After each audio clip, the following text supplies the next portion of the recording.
40 வருஷம் ஒரு முழு நாடே அடிமையா இருந்தப்போ அவங்கள காப்பாத்த ஒரு குழந்தை பிறக்கப் போகுதுன்னு சொல்ல ஒரு தேவதூதன் வந்தான்.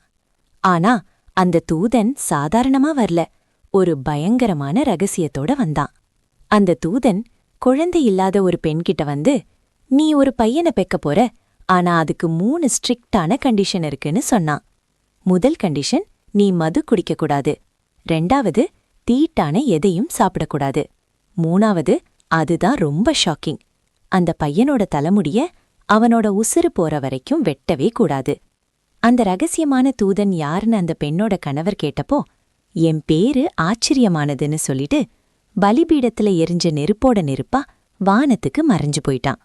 அதுக்கப்புறம் பிறந்த அந்த பையன்தான் வரலாற்றோட ஆகப்பெரிய பலசாலி சிம்சோன்.